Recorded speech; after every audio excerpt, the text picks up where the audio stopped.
Hello and welcome back to another episode of the Female Revolution. My name is Sue, and since if you're watching us, I have to introduce Ziggy because Ziggy's a mama's boy and does not like to be in the room and not on mama's lap. So for now, we're just hanging out, and this is my lovely, beautiful, and talented friend. Jen Sens Olson bringing up the rear in this nice intro here. And Ziggy is our co host and co pilot for most of our podcasts. So, I do apologize for him getting top not at billing all. for Not you, at Jen. all. I'm My bad. totally, I'm no, sorry. I'm here for that. I love that Zig's got face forward action today, as he well deserves, for Also, holding if space you for us crazy bitches. So, absolutely he is. That's why he wants to be in here. He I wants to be part of the know, action. He's because one of the he's girls. so cutie. Like, if you And don't watch the videos, you really should go to YouTube and watch the videos. Just saying, he's adorable. He's got a purple mohawk. he does. I He mean, does need I say indeed. more? He is the cutest Yeah. boy ever. And if you So hear snores during this podcast, it's because he's sound asleep and he snores very, very loudly. What he does is how he rolls. that's So all good. It's all here we good. are. Yes, I'm so glad to be back. And for those of you that don't know, we kind of record in batches. We don't, we wish. We used to be able to do a little bit more flexible recording, and now with life things, it's like we kind of come together and we batch. So we end up recording for hours when we do these. And so Mhm. I get excited when we land back in the studio, so to speak, because it feels like kind of Yes. like long stints where we don't get to do this. So I'm Yes, this is really fresh excited. juice.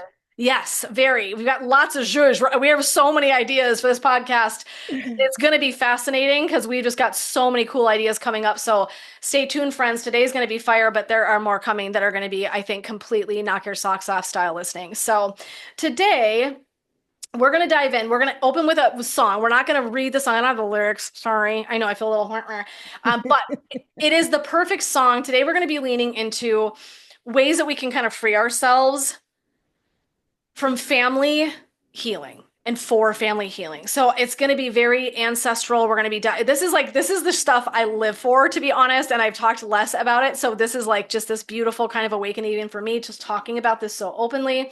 We'll be doing a lot of that today. Sue has got some brilliant material she's bringing. I'm going to let her open in a second. I do want to share the song we chose for today, which is The Old Story, and it's by Trevor and Emery Hall. They are freaking magical. They feel very not folksy because it's not like banjos. Like, I don't know how to explain it, but like they're very folksy vibe to me. I think they're a couple, and their music is absolutely phenomenal if you've never listened to them. And so this is The Old Story. It talks about, are you really just talking to yourself? Are you able to let things go? And so it's actually the perfect song for when we feel like we need to lean into some real like familial or ancestral or relational healing. So I don't want to just clunk it because I do think this extends out to other relationships as well. This is so potent for family healing though. So with that being said, I wanted to intro the song, get that off my heart before I forget it. And now I want to let Sue lean in and really take the mic and walk you all through kind of like some of the work she's been doing where she's been, and then we're gonna go. So Sue, take it away, friend. Okay, I really don't know where to start. So I'll s- I'll start at the beginning. I always say that. I was born in a small town. No new original ideas here if you've already heard me say that before. So I guess I'll start with what resulted in a rather long culminating of me going through and doing a lot of self-healing, thanks to Jen, of course. Um, but it all came to a head for me. This was very recently, actually. I oh, so we all know that mother-daughter relationships are complicated. Is that even the right word? Complicated. Um, uh, uh, Yeah. Specialists have studied it. Yeah, It's obviously. it's a real thing. Sure, of course. And that being said, I finally reached a breaking point recently where I have knocked and blocked um, my mother for now, Mm-hmm. um, just just on my phone and not social media, just because I'm not on social media that much anymore Mm-hmm. anyway. Mm-hmm. And this is just a way for me to be able to dip my toe into it slowly. Because before I had gotten to a point where I'm like, well, I can have a relationship with her. I just need stronger boundaries and we need to, just stick to talking about basic things. The unfortunate thing is she's much better at the manipulation game than I am. And so therefore I just kind of feel like my brother, not to drag my brother into this, but I'm going to give him credit for what he Mhm. said. It's like playing chess with someone who always cheats and always wins. And as harsh as that sounds, and I I always struggle and hesitate to talk in these terms because I'm very blunt about it, and I don't want anyone to think that I'm talking about someone that and I'm bashing them. There are very solid incidences behind my decision that nobody else knows, nobody else understands because she is a completely different person with other people than she is with me. And So, so I love what you're saying. Sorry. it's Can, okay. can we call out as you're telling it because it's so powerful and I've been friends with you for a long time and like Hmm. we have walked through a lot of this journey together like Yes. and what I'm saying is I've been witness to your journey. Yes. What kind of language would you use? Can we be clear for listeners about like what kind of language? And again, this is not bashing, but I want us to be clear about what kind of terminology do you use for the experience you've had with your mom? I there's a few overall arching, which is very dangerous to say, and so I'm going to use it lightly or sparingly is narcissistic. But also the subcategories of that would be manipulative and gaslighting, which I know are the There same you go. thing, Nope. I'm but there's manipulation and then there's the gaslighting, which is why I have always been gaslit by my mother without knowing it until now, truly. yes. Um, because now what happened is, so the biggest thing that happened is, or the latest, I should say, my father passed away 11 years ago. It'll be 11 years later this month. Um, and prior to him passing, my parents were married and together for 55 years. They were married and together when he passed away. And the biggest thing is she's always hid behind him to deal out her opinions. Mhm. She doesn't want us to do something, so she'll say, your father would be so disappointed. I know your father wouldn't want you to do that. Your Right. father this, your father that. Well, that's fine, I guess, but he's gone now and she still uses that tactic at times, but now Yes. what happened is she's 84. She did have a major injury earlier this year where she was in a nursing home and rehabilitation for a couple of months and she got through it and she banged it out of the park and she got home and she's doing great and she's taking very good care of herself. Um, but unfortunately, she does live alone. And so there's a lot of times where I think she has so much time to think about things. And I understand when you get old, because I'm there. I mean, I don't remember everything either, but she is rewriting history. She's rewriting my history, and she is trying to blur the memories, the very strong traumatic memories that I have, and turn them into blaming my father for certain things and making herself out to be some sort of victim or some sort of hero Yeah. and using animals, my love for animals, Like the as a one way to space you don't do fuck it. with Sue. The singular. I mean, there's probably others, but that's like a just given. Just gonna say. I think that's probably the one. Yep. Yep. Because I've always been very sensitive to animals. I've always been very like we had cats. We had barn cats. We had some that were indoor, outdoor. We lived out in the country. Um, and it's always been my, nature has always been my thing. And what's interesting, and you'll find this interesting when I tell you about the conversation that we had that I abruptly ended via text, was she oftentimes shamed me for my sensitivity and Mm-hmm. Mm-hmm. tried to emotionally stunt it out of me. Mm-hmm. And I knew she was doing that, and it never worked. Mm-hmm. Um, ever. It's gotten stronger as I've gotten older because to me, I feel like I have a broader, wider understanding of the human nature connection. And it just got stronger over the years. I mean, she whipped around on me one time because there was a dead snake in the road and we were going into town and I got upset and she whips around and says, "Must you care about everything?" Like legitimately angry, not teasing me. Right. Legitimately, like I annoyed her. I've Yeah. always annoyed my mother. She's Mm-hmm. always spoken to me like she's just exasperated. But Mm-hmm. then I get the words, my darling, precious daughter, I love you so much. I'm so proud of you. But then the actions, she gets up and walks out of a room if I start talking about something Mm-hmm. she doesn't agree with or it makes her uncomfortable. And I won't talk to my brother's specific experiences with this because it's not mine, but they've we've they've gone through the same thing with her. Yeah. Okay.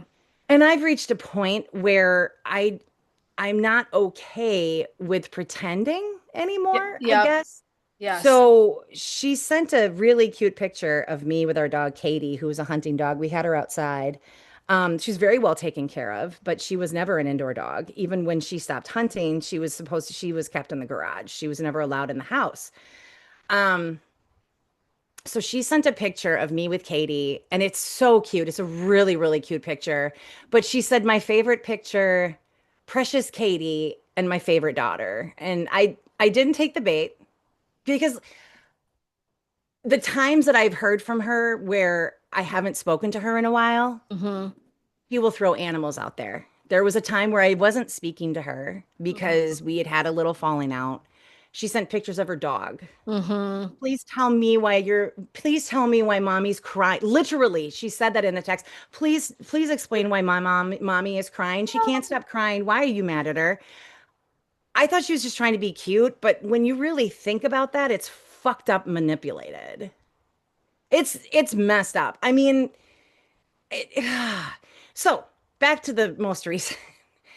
I didn't take the bait. I just texted her back and I said she was such a good dog, which she was. Yes. She texted back, she should have been an indoor dog. Dad thought your father, my father, who by the way has been dead since 2014. She said your father always thought that, like so many others, that they lose their scent if they're in the house. I should have insisted. All of those times that she was hunting, or the handful of times she went hunting versus all those years in a kennel. And then she said, I know. Hindsight, I need to get over it. This woman hated animals in the house. Hate hated having animals in the house. Mm-hmm. We had cats from time to time, um, but they always got outside and then they wanted to stay outside. Yeah. So, like, Yeah. we let them. We Yeah. had a few Siameses that we got from one Siamese cat, Spanky, that we got from my mom's friends. And then we had another one that we rescued from a very bad breeding situation. And so he was in the house. But other than that, that then triggered this memory that came up. And this is not a repressed memory. I have often thought about this moment. I was very, very little, and we had a dog named Susie. I will explain another day why I shared a name with the family I haven't dog. even heard this Okay. story. I can't wait for some time to. That familiarity is not lost on me. Okay. Oh, that's Okay. funny. So she was horribly terrified of thunderstorms, just devastatingly terrorized by thunderstorms. Yeah. She was an outdoor dog. She had a doghouse. She didn't have a leash. She wasn't tethered to anything because she never like went anywhere. But it was storming and it was windy and it was thundering and lightning and it was raining and it was all I was scared. And she started clawing at the screens on the front porch. Well, my mom started getting pissy about that because, oh, it's going to have to cost money to get new screens and blah, blah, blah. And she's like, just on a rant. I was like crying and begging because I wanted her to come in the house. Can we please let her in the house? Mhm. And she refused because she was going to be wet and muddy and she was going to make a mess everywhere. And so my dad convinced her to let us bring Susie into the house if she stays in the mudroom. So my mother acquiesces, and the mudroom is just off, like it's off the back porch, and it's Mhm. tile floor, might have been ceramic, and then it goes into the kitchen where there's carpeting. And so I was in the kitchen, and I went to get go to her, but Susie, but my dad opened the door. She came running, and of course, soaking wet, and she was part collie, so she had that thick, thick, thick Mhm. undercoat Mhm. and she was soaked. And she came towards me, and my mom put her foot out against her chest, screaming the entire time. Get that damn dog out of here. She's gonna make a mess in the house. I said she was supposed to stay in here, and she's not supposed to come into the kitchen. She's gonna get mud on the carpet and blah blah blah. And pushed her with her foot back out into the storm. Mhm. And now she's trying to say that she's not the reason why we didn't have dogs in the house. It Mhm. was my father, Mhm. who's dead, by the way. Mhm. I'm going to just Mhm. throw that out there, not to be blunt or unfeeling, but he is Yeah. not here to have that discussion. Right. There were so many gross and disgusting things about this text. I had this visceral, I started bawling. I absolutely started bawling at the text. And then this memory of Susie comes flooding back at me. Mhm. And then there was another one. I'm going to tell this one too because this is really gross. When we moved off the farm, I had to leave barn cats behind. The people who were buying the house agreed. They're like, "Yeah, we'll take care of them, whatever."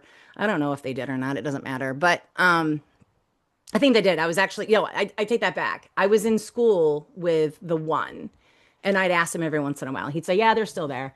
Um, so after we moved off the farm, we moved into town, and I got home from school, and I was walking through the garage, and there was a postcard with a picture. It was like a stock photo of a little kitten on a postcard. And I'm Mhm. like, oh, that's cute. Who sent us a postcard? And I turned it over, and it was one of our cats. It was one of the reminders for one of our cats to get vaccinated, to bring them in. Okay. They're due for their annual checkup. Yep. And that kind of like sucker punched me a little bit. Like, oh, I didn't expect that. Now, I'd like to remind you that the postcard was on top of the garbage can. There was a lid on it. Mhm. That postcard could have been discarded. It could have been thrown away. There's no reason for us to have that reminder. They're not our cats anymore. Right. I walked into the house and I was kind of like down and bummed or whatever. And we have a split level house. So I walked in. You can either go down into our dining or into our family room, or you can go upstairs into the living room. My mom was normally in the office, which is right inside the door, but she wasn't in there. I walked up the stairs and saw her. I can't make this up. She was sitting in one of our wingback chairs. She hardly ever sat in the living room. Well, that's not true. She liked to watch the neighborhood, but she's sitting in one of the chairs, and I walked in and we locked eyes, and she put her arms out to me, like, come here and let me calm you. Let me soothe you. Let me comfort you. Because she thought I was going to be upset about the postcard, which she could have fucking thrown away, but chose not to. That was very calculated. That was very deliberate. And because I'm a people pleaser, I started with the alley or with the crocodile tears. I gave into it. Gosh, we moved there when I was in middle school, so I must have been 12, 13 years old. Mhm. And I gave into it. Mhm. And I started crying Mhm. and went to her and she gave me a hug. And that was now looking back on it, and now I'm looking back and I'm like, well, that was gross. So you shouldn't have done that. But I didn't fucking know any better. Mhm. Like, she could have prevented any of that, but she chose to create something out of it to make her look like the doting mommy. Mhm. And there were so many things like that happened. Mhm. And so all of this just came flooding back. And I thought to myself, I'm like, well, maybe I could call. I started texting her and I'm like, nope, nope, nope, nope, nope, nope, nope, nope. Been down this road before. And I thought, well, I could call her. Maybe I'll call her. Maybe we should just have a good, frank conversation. And then I'm like, no, because here's how it's going to go. I'm going to start talking about it. I'm going to say something that upsets her. She's going to hang up the phone Mhm. and she's going to turn her phone off. Back in the day, she took the phone off the hook Mhm. when she didn't want to hear back from you. Mhm. She's going to turn off her phone. And then a few days later, I'm going to get a text and it's going to say, my darling daughter, I've just sent you an email. Please read it. I love you. And then the email is going to say, I can't believe you did this to me. I cannot believe that you would say this. Where did you get the idea that this? I've played this game before and I'm not going to give into it. So I Mhm. texted my brother and I sent him a screenshot. And I had sent you the same one, Jen, I think. Yes. I think I sent it to you. And my brother texted back. He said, I am so sorry. He said, I don't know what to tell you. He said, she's always doing this. She's always trying to bend the truth And then she calls us liars. She tells us that we're making things up. Mm-hmm. Um, and he said, and that's when he said it's like plain. What he said was, and I'll say direct quote, and it's not meant to offend anyone, but he said it's like playing chess with a crazy person. Yeah. And she always cheats and she Yeah. always wins. Yeah. And he said, it's like she is in your head and Mm-hmm. she's fucking with you. He said, and Mm-hmm. I don't know what to tell you. And I said, I think I might block her. And he said, yeah, do it. He said, even if it's not forever, you can do whatever, but just do it. Mm-hmm. I slept like a fucking baby that now I cried all afternoon. I bawled and I wailed and I got it all. I mean, I'm talking hours of the ugly cry, Yeah. hours. And then I went to bed exhausted and I slept. I slept all night. I slept all night. It's a good thing I didn't have to pee when I went to bed because I probably would have peed Mm-hmm. myself. I slept that hard that night. And then I slept just as hard the next night. Mm-hmm. And I've been so calm and just so like I've I feel like my entire body got like a colon cleanse. Yeah. No, that's actually like I know that's going to sound like a funky reference for somebody who's never had something like that, but I actually really appreciate it's like a soul cleanse. Yeah, it It's is. like feeling emptied out of some of that pain. Yeah. It is. And Yeah. acknowledge here's the thing. I think the biggest thing for me is acknowledging that this is how she is. 84 years is not going to change. No matter, even if I can get her to have a conversation with me where she's not, Jen, I don't know how to explain to you how many times I've emailed her over certain, because it's just easier that way. I emailed my mother to let her know I was pregnant with a baby I was giving away, by the way. I had to make sure I was 5 months along, so I was not like tempted to do anything stupid. You know Mhm. what I mean? Like, I don't think I would have, but at the same time, like, I wanted to make sure I had all my plans in place Yes. before I told her because I knew she was going to get in my head. Yeah. Um, so that's how we communicate is Yeah. email and text. Very rarely, because here's the thing, when I talk to her in person on the phone or in person, I can see after 10, maybe 15 minutes, she's visibly done. She's Mm-hmm. audibly done. Mm-hmm. She doesn't want to talk anymore. She doesn't want Yeah. to hear anything more. She just wants Yeah. to know that her kids are okay, so she doesn't have to worry about them. Yep. Whatever. She doesn't really Yeah. care about the details because she has texted before, haven't heard from you in a while. How are you? And I'll bare my soul and she'll say, "Oh, I'm so sorry you're going through that. I hope everything gets better. Love you." That's it. That's it. That's it. It's not sometimes I don't know if she herself is just really guarded or if Mm-hmm. she's just that cold. It's really hard to tell these days because most of the time it just feels cold. Yeah. Um, so that's pretty much where I'm at right now. And I know I talked to my brother too, and he said he hasn't talked to her in weeks. He went down there when she got home from the hospital. He was there for a week and he was having chest pains. He was taking naps by 10 o'clock in the morning because he was so exhausted because she is exhausting. Mm-hmm.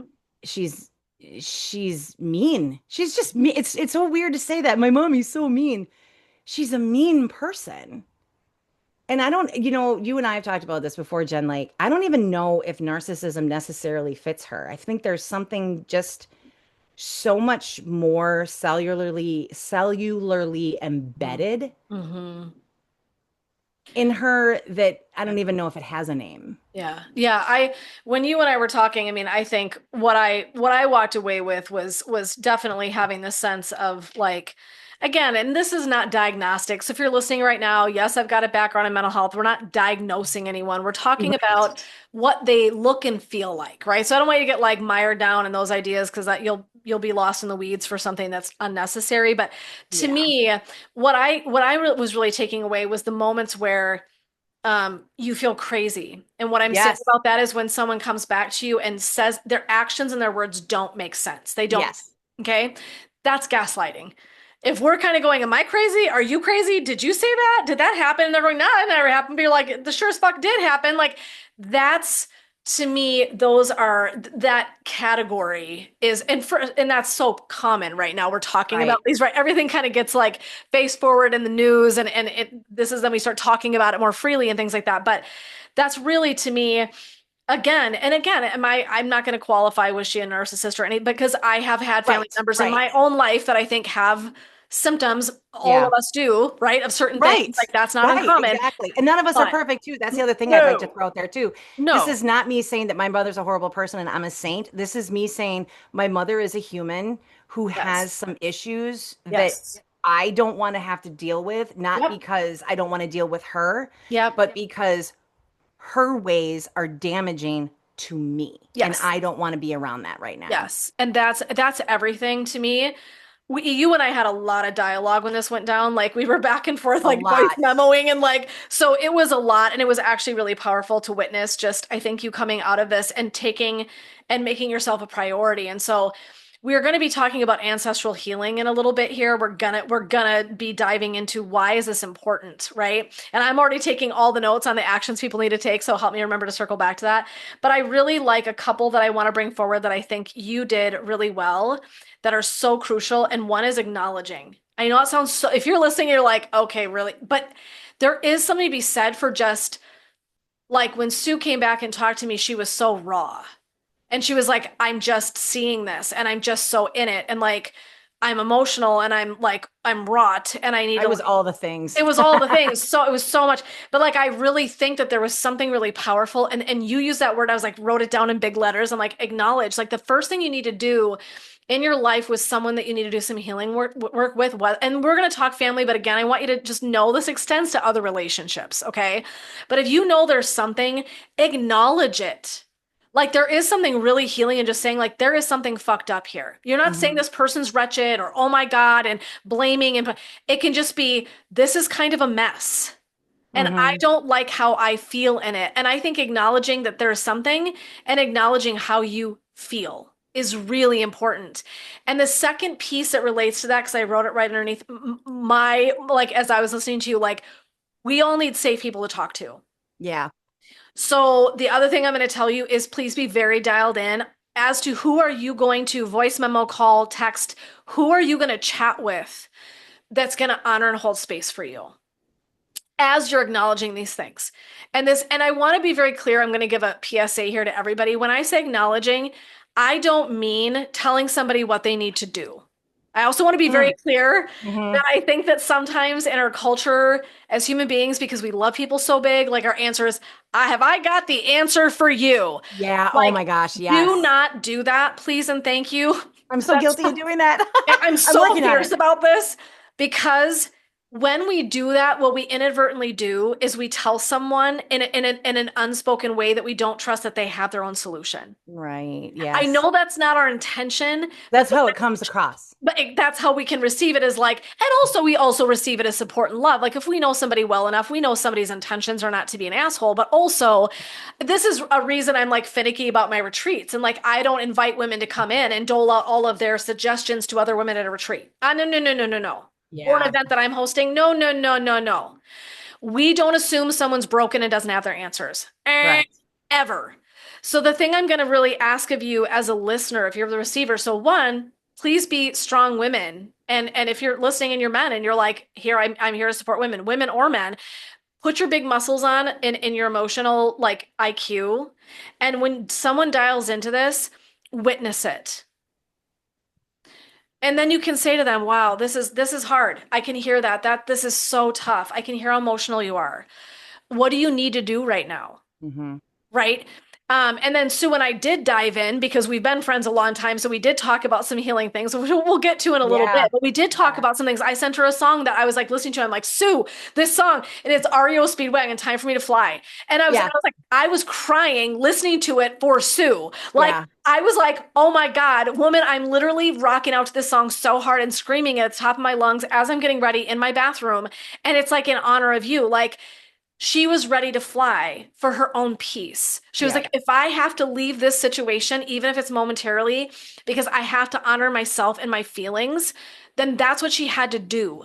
And so to me, I was like, it was just, it like hit so hard and it was so beautiful to like witness that whole thing. And so I just invite you that if you need to do this, lean in and say, hey, I really could just stand to be acknowledged in this. I'm having a minute. Could you just sit and listen to this? And on the other side of that, if you're the listener, please take that information in and just hold really beautiful sacred space for somebody. And like, I see you, I hear you. What are you needing right now? And if you want to share something where I think sharing so potent is share a story of your own Mm-hmm. rather than giving advice, right? Rather than telling someone how to navigate something, I think you say, oh my gosh, and this reminds me of a time I had this experience. Would you be open to me sharing that story today? Right. And give your person the opportunity to be like, today I'm either I am or maybe I'm not. Maybe I'm so in the thick of this. This is not the moment, but someday let's circle back to that. I think that that's a really beautiful way to connect with people without feeling like you're judging, without you're like fixing. Mm-hmm. Right. Fixing energy just Or doesn't making as it a about whole. you. Yes, like yeah, exactly. Because it's like, and Yeah. that's sometimes like with the storytelling, you want to be dialed in on that, so you also don't end up like right inadvertently stealing the show from someone who's going through something. Correct. But I think if it lends credence, if it lends validation, and it tells a story for someone that you feel is going to help them in this journey, I think that's really Mm-hmm. beautiful to do. Yeah. So acknowledge, and then I think have safe people to reality check with because it's huge. Talk about, Sue, if you don't mind, what has opened up, what's changed, because we're going to talk about the ancestral healing in a minute, and I have Yeah. some stories like this too, so I will be sharing some things in a little bit here too, but dial in for us, like what do you think this has done for you? What's opened up? What's shifted in this time? Because you're kind of smack in the middle of it still. So I like that we're catching you where you haven't quite gone back yet. You guys haven't had a conversation. You haven't, and it's because you're still in this. You know what it's like? It reminds me of, this is gonna sound weird. Like what's channeled in for me was like a tornado and like the cone of silence. Yeah. It's like the inside of the beast. And I know that sounds funny, but like sometimes I think these middle parts where we've disconnected from someone for a very valid reason to us, you're almost in the cone of silence. And there's this really sacred work that gets done in there. And that's why people do this shit. They don't do it to be evil or mean. When we set a really firm limit, friends, we're saying, I cannot be in this the way that this is right now. Mm-hmm. It's actually not. I know that it feels to us, if we're the receiver, like Jesus, like we might have to take up back up a step. But really, what it is a firm fucking boundary. Right. It's a firm fucking sacred boundary. Okay.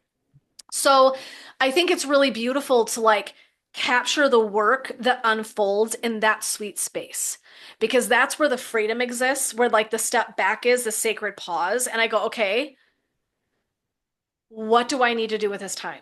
Right. What am I needing to heal? Where do I want to go? And then really you're observing how your world expands. So that cone of silence can become big. And Mm-hmm. so like for you in your cone of silence, because God forbid, because I can't have a better phrase right now, what do you think you took away, picked up? What's your experience been with that?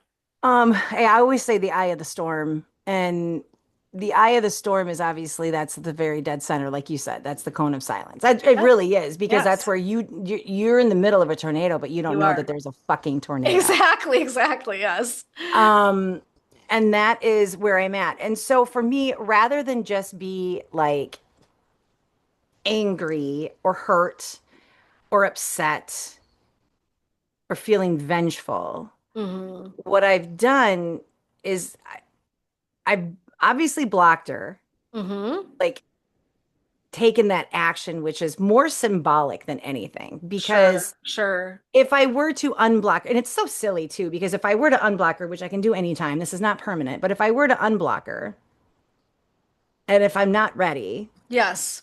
it's all going to unravel and I'm going to go back. I'm going to go back to where I was 10 days ago. Precisely. Yep.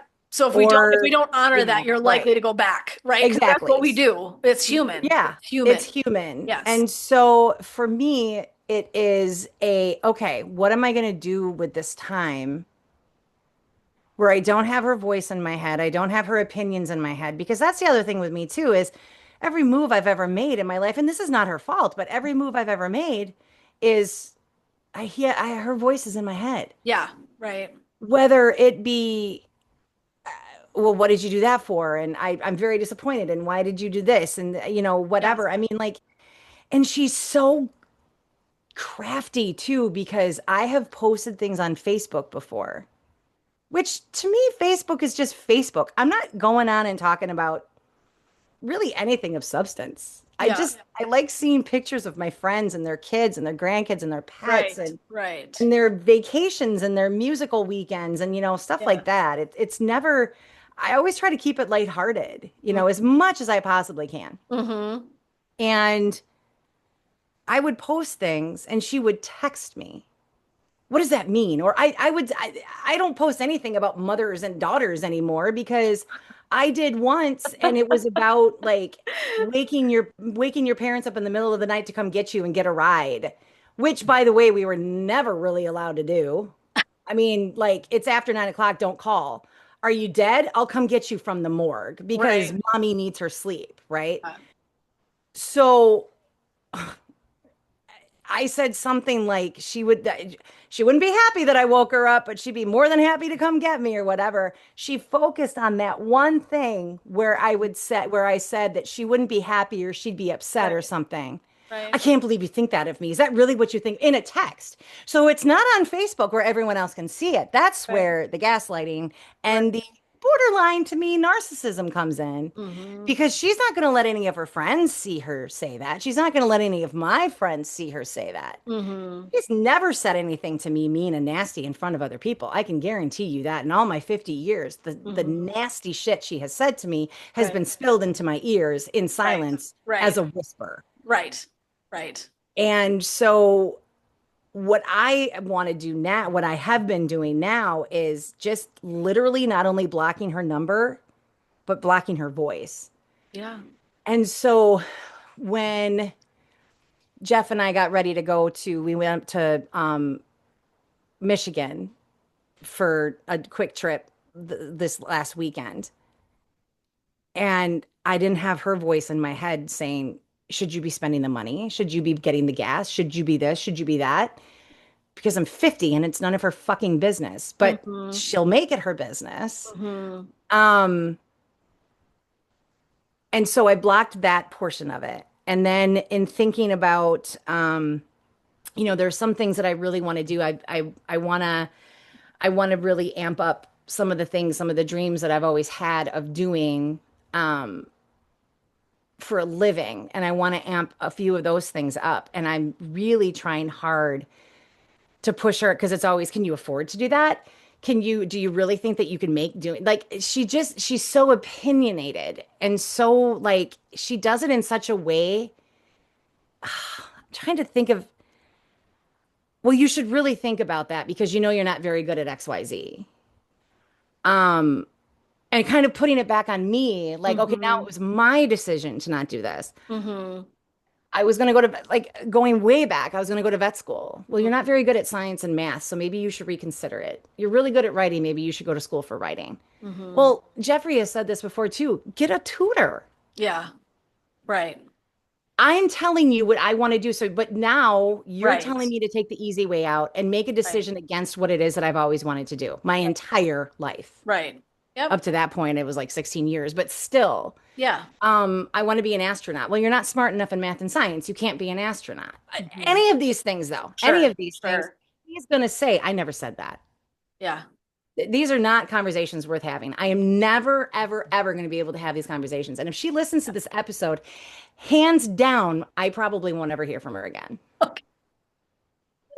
We're living I our don't think edge in she our will. midlife, I've you and been I. I've been doing radio and I've been on the air for 24 years and Yes. she's never listened once. And I think that she thinks it's a hobby. She doesn't, I don't know. I Yes. don't know what, Yeah. I mean, I was nominated for a Wisconsin Broadcasters Award, Association Award, Yeah. and I was doing radio in Nebraska, or not Nebraska, sorry, in North Dakota, and like I was doing shit, and it was like, oh, that's cute. Yeah. No support, no support. Yep. But when I do accomplish something, Yeah. then she can hop on that hill and say how proud she is. But she's Right. not going to support me up that hill. Right. She's just going to hop on a helicopter and get airdropped so that she can take credit for it. Yeah. Yeah. Just things like Yes. that. Yes. And And so so let's go ahead. I know you had said earlier when we were chatting that you were like, I've been reaching out to people more. Like I Yes. love to hear the Thank you for getting me expansive. back on track, by No, the you're way, good. Jen. No, you're totally good. No, but I just loved what you were saying about that because I thought that was so powerful is that when we make space, when there's a freedom inside that eye of the storm or the cone of silence, what can fill the space is so profound actually. And so when you were like, yeah, I've been like reaching out to people more, I'm just like, you were sleeping better, like all these things that like domino effected were so powerful. And I've So been doing more. I've been getting yes, and getting out and doing things. And like there's yes, one girl who I met her a couple years ago when she worked at an herbal shop here in town. And now she doesn't work there anymore, but we do have each other's cell. She texted me over the weekend and I haven't yet, but I plan on texting her and just being like, let's go get coffee. Like yeah, I know how I am too with a little of the ADHD going on. I could be a different person when I make those plans. And so I want to actually like, be yes, honorable yes, of deliberately making plans and then actually following through with them. yes, yep, And so even that, yes, just being deliberate and taking yeah, responsibility. That's the other thing too, taking responsibility. If somebody were to say to me 5 years ago, you said this to me and you did this to me, and I don't think that I feel hurt as a friend because you did this, my reaction would be, well, I never said that. I mean, honestly, I have characteristics that are very similar to the very woman that I'm talking about right now. hmm And that scares the living shit out of me hmm because I don't want to treat people like that. It's not even so much that I'm worried that people are going to see me that way. That's because that's integrity.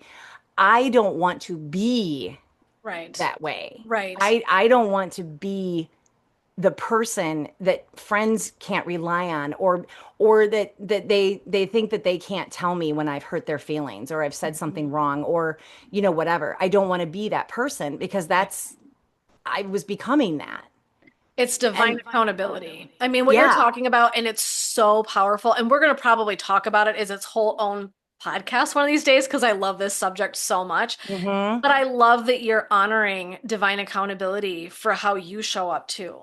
Like Well, and so I much think beauty in that. That's so much thank you. growth. Yeah, Right. like It so is. much It is. And growth. it's really digging at the heart of the matter too because I can't, like I said, I can't just cut her out Yeah, and not look back at my own humanness. That's, right. what I mean? We have to circle back. Part of the Yes. work is honestly, like you said, I love this, protect, and I have it. So circle back to divine accountability. You're going to have a lot of actions to take in this one, everyone that's listening. I'm going to warn you because my list is long, but I think some of them are simple and will make perfect sense, but I do really want to honor that. I think when we have an experience, it's so powerful to honor, to acknowledge, to receive feedback, to process that. And then it's always important to circle back to yourself Hmm. and not in a self-centered, shitty way. What role did I play in this? Exactly the Where have opposite. I leaned into this? Where have Yeah. I done these actions? And that's sacred soul work to me. We can call it psychotherapy, we can call it psychology, you can call it whatever the fuck you want to call it, like slap a sticker on it, give it a name, that's fine for you. But Labels. we love labels. But what I'm going to say is that's fucking sacred work as a recovering therapist, like I will tell you, to me, I look at this in such a different way spiritually. Like to me, that's growth. And being an awakened person, and someday we'll do a whole series on what does it mean to be like, awake and like, in that kind of zone of our lifespan, et cetera. But being accountable to your own stuff and holding your feet to the fire and recognizing you cannot grow what you do not look at. You cannot Hmm. fix what you don't look at. Hmm. So if there is something that's right around in you, the only way to ever make friends and make peace with that is to call it out in yourself. Hmm. And so again, it's like just really potent work. And I was really inspired and impressed by all the work that you were doing and how the space that you made right now to block your mom was meant to allow your soul to expand. Because then Correct. you come back to me, you come back to the situations, not you, all of us, we come back to situations differently when we do that. If I take a big step back and I look at it and I make space, now I'm like, okay, now how do I want to come back in? If I'm going to lean back in, if I'm going to renegotiate a conversation, a relationship, if I'm going to do these things, how can I do that? And we are going to be talking about one of the tools that I love offering people for this. I have an itch. Sorry, everyone on camera. You're lucky that sorry. So we'll be talking about what do we do with this shit? Because I think this is a lot. I mean, like what we're talking about, this is heavy shit. Hmm. And we want you to know that there are answers. We're not just like, right? Like there's ways to navigate this. And what I want to first articulate was Sue's process, then how she's sitting in that expanse, how she's sitting in the quiet, how she's honoring the relationship for herself. And so our loved ones can receive this as such a shitty action, and I get it. But the truth is that if we don't set boundaries and we don't set things right, we will never have a relationship free of bullshit.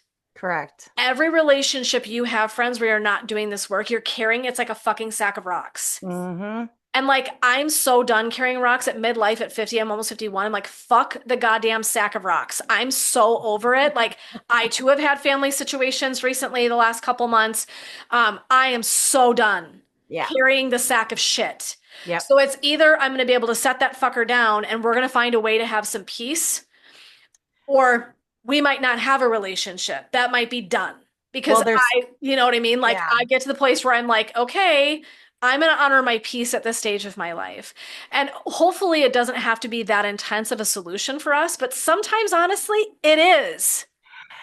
It is, and I think it's personal choice too. I mean, and Of that's, and course. that's the other thing too. Like when I was talking earlier about, it's really about, I'm not talking about your mom. I'm not talking about even my brother's mom.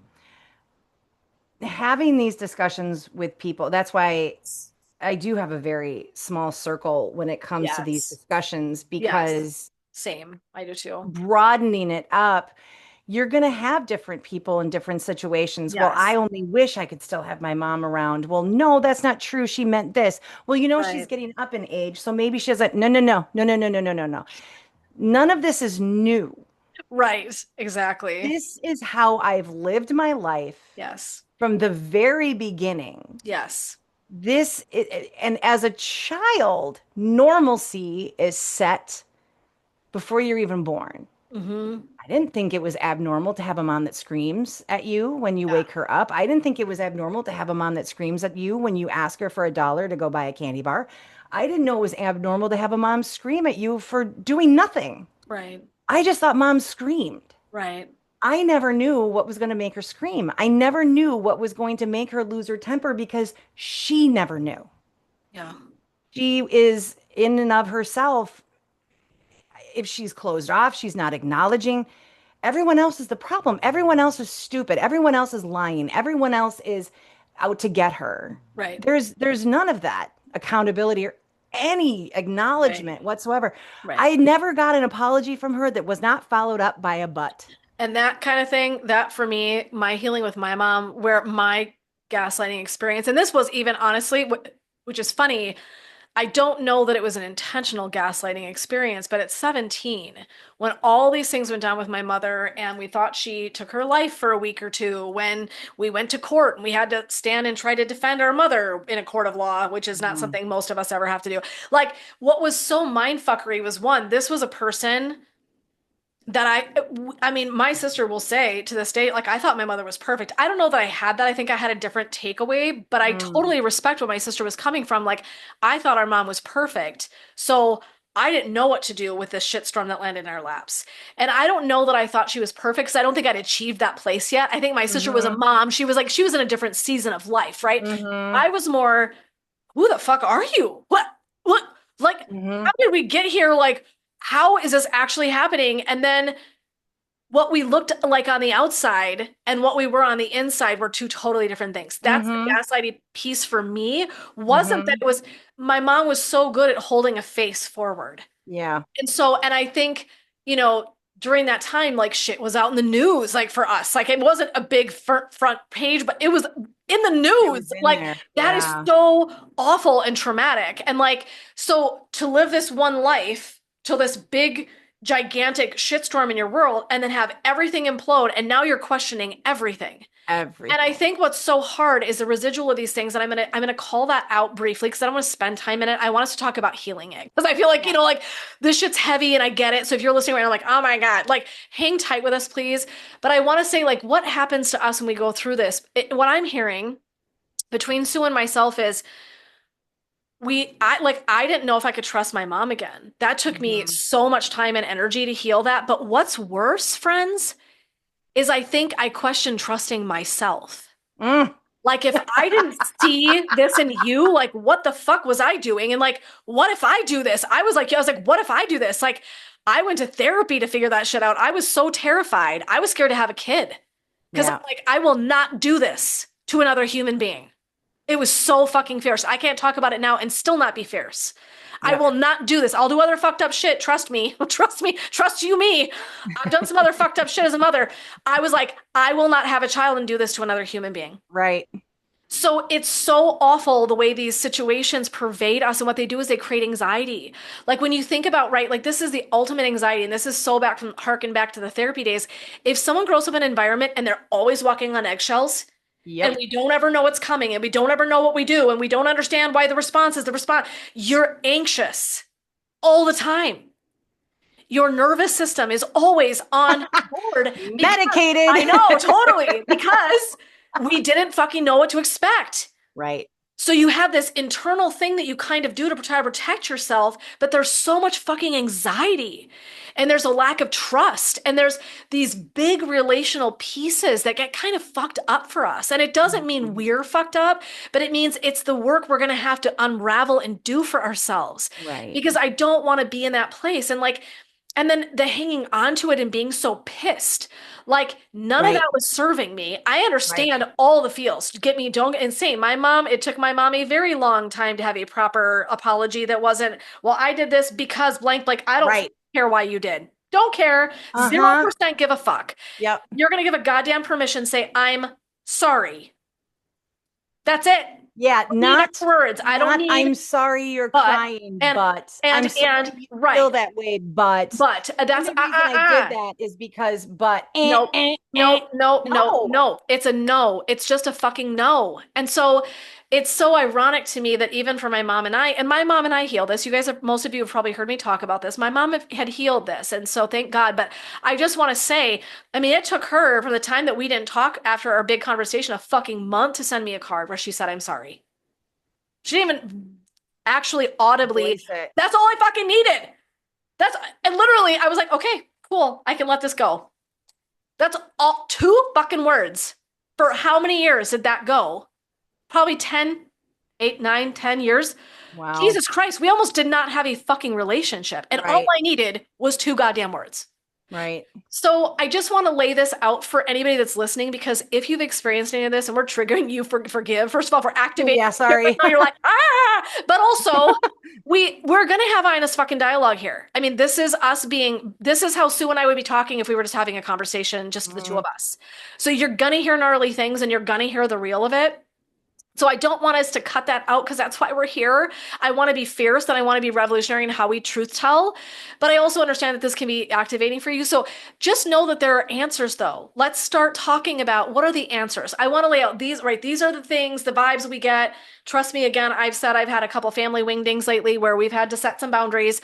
Not my favorite. I still hate it. It still makes me Yeah. feel sick every time. Not gonna Yep. lie. I never do it free of anxiety.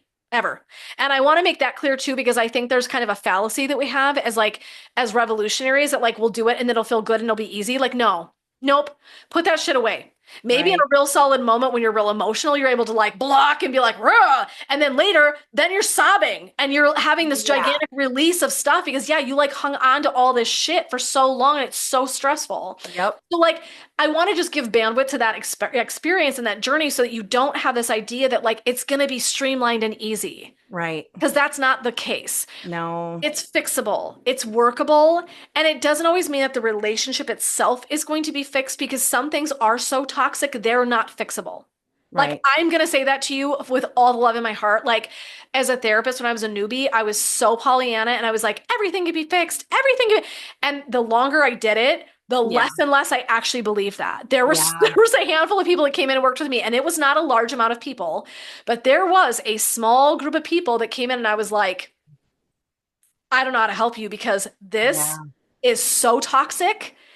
You would need a hazmat suit to even like lean into that person's space. Like Yeah. you cannot safely be in this person's energy because they take you out. Yep. So that's different. And we'll talk about energy. We're going to talk about some of those things down the road, but we want to like dial this in for you all because I think this is such a potent dialogue. I think when you're talking, Sue, what I hear come up for me too is like mom guilt, like, which is like one of my biggest world's pet peeves. I'm not going to lie. When parents are like, well, I guess we just don't da da da. I guess you just don't really want me around. I guess you don't like, Mhm. I cannot literally tolerate that. I have zero tolerance for that. An adult and speak your words. If you want to say a thing, use your freaking adult words and say what you Mhm. need. I passive aggressive bullshit, guilting people, literally, it will never work on me because instantly I'm ragey. Instantly I'm like, you're pushing a boundary.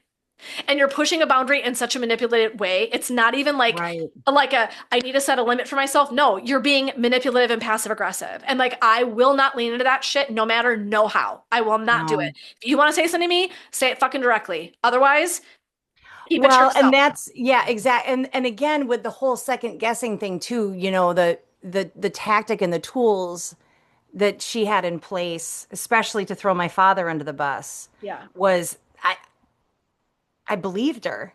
Well, I right. believed her I when you she, know. and the reason I believed her is because she knew I was a daddy's girl and I am going to trust my father with my life. Yes. Why she couldn't just come out and say, I don't think that you should buy that car, or I don't think that, Right. oh, there was something she said so horrible, and I'm not going to say it because this is the, no, I'm not going to say it, but it pertained to dating outside of my race. Yeah. Apparently my father would have been upset if I did that. Oh, okay. Gotcha.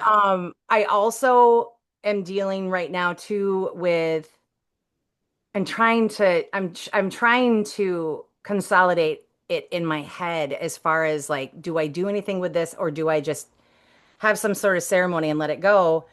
When my father was in the hospital and sick for the last time, I got all the information from my mom. I don't know how much of it is true Yeah. as far as because and the reason that I bring this up and the reason why I'm dealing with it is because that was the same time that my grandmother had passed away a few weeks before this, and there was we were having a graveside little memorial service for her, and you know, spreading her ashes. Yeah, she was. Yeah, so we were going to spread her ashes, and my brother from Colorado was in town, and my cousin Mike, who lives not too far away from my brother, who lives down in the Madison area here, a couple hours from me, were all together. And the story my mother was giving me that got me to go down to the state where they live was that he was dying and that I should come down there. And she was telling my brothers that he was improving. Oof. And then after he passed away, she made me call my brothers to tell them because she just couldn't handle it. Because apparently I could, I Mm-hmm. guess. The fuck. Um, And so when I called to tell my brothers, what do you think happened? They weren't yelling at me, but they were gobsmacked. Yeah. What do you mean? I just talked to her this morning and he was improving. Right. And I'm Right. like, oh, that's interesting because no, he wasn't. Yep. Nope. And and I honestly, I just don't believe that she wanted my brothers there because she wanted me to be there to take care of her. And Yeah. I don't think she wanted me to come down to say goodbye to my dad. I think she wanted me to come down so that I could be there for her after he died. Mm-hmm. Did she tell me that? No. Right. Did I have every right as the daughter to come down there? But she kept me away when I found out he was sick because your dad doesn't want you to come down here. He doesn't want you to miss work. I never heard those words from my dad. Right. she didn't want me to come down. Right, right. And so like you said, it's just like stop being passive aggressive. And now that my dad is gone, this whole your father would be, it's over. Yeah, I'm not, but it's so ingrained in her because right, she never wants to speak her truth unless it looks pretty. right, right. Yeah. So, So that's a biggest the big and then going back to what you were saying with trusting, yeah, I am questioning everything my mother has ever told me right. because now I'm waking up to how she is Yes. And and that's a how she has big, been. that's a lot. I mean, it's a lot of A energy to be in that lot, position. It's a lot. The a energy of lot. that is so heavy. And like, And and again, that's why we take that sacred space to right, do this work. Because what you're doing is you're carving out time to be like, what's real, what's not real, what is this impact, what do I want to exactly. do moving forward? Like, so And it's a what lot. do I want to do? What Right, decision do I want to make? What right, decision do I, everything from do I right, wear this shirt? right, Do I wear these pants? Because right. this shirt shows my arms because I have fat arms and my mother just can't stand to look at them. She told me that once. She looked me right in the face and said, "Your arms, I can't stand to look at them." So just right down to that, like what I wear, how I wear my hair. She always wants my hair out in front of my ears. I tuck it back because I don't give two shits. She Hmm. pulls it out. Yeah, She has pulled it out before. She has reached over and touched me as an adult to pull my hair out yeah, because she can't stand to look at my ears. yeah, So these little decisions that I should have at a very young age been able to discern for myself, yeah, I am now a 50-year-old, 5-year-old girl yep, yeah, having to try to figure out what I like, yeah, who I like, yeah, the words I want to speak, the yep. energy I want to put out in the universe. I should have been able to have known this Hmm. 45 years ago, Hmm. but I wasn't. No, and here you are, And here I am. and here you are. That night, I didn't tell you this. That night, I had a dream. So I wasn't allowed to wear makeup until I was 14. That's the truth, not just in the dream, which is fine. I have great skin. I'm okay with that. Not to brag, but I really You do. do. I thank you. Um, and so it was a landmark thing for me, and it was always a big deal. Like I always wanted to wear makeup, and that was I don't think I think that was probably my mom told me it was my dad that didn't want. I do think that that was true Hmm. because he didn't want me to get my ears pierced either. Hmm. You know what I mean? So I think that did fall on him to a certain degree. But she had this makeup kit, like a palette with Yeah, eyeshadow and sure. blush and everything.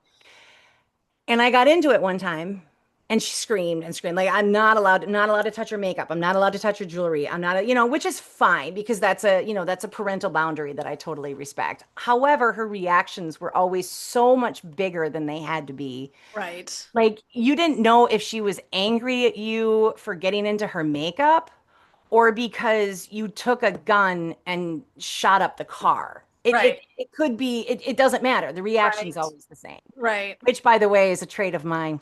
By the way, I have to fix that. Or not fix, but work on. Hmm. Um, but I had a dream that I was talking to me as a baby, like not even a baby, like a toddler, like a little girl. I'm very pretty in my dreams, by the way. Um, and she'd gotten into my makeup. And I looked at, and this was so real. This was the whole inner child thing. Very, I mean, Hmm. hands down, we all know where this is going. And in the dream, I looked at the little girl and I said, I'm not going to scream at you like what I'm used to. I'm not going to react in such a way that scares Yep. you or make you feel ashamed. Yes. But I don't want you to touch my makeup anymore. Okay. Can you stay out of my makeup? We'll get you your. I literally had this conversation Yep. That's healing. That's with the the little work. girl me. That's the work right there. And that was the first night. That was the first night after I Yep. blocked her. That's, And it all just everything from there, it's like a boulder yep. was removed and now the Yep. rest of the foundation is Yep. just loosening up Yep. and rolling.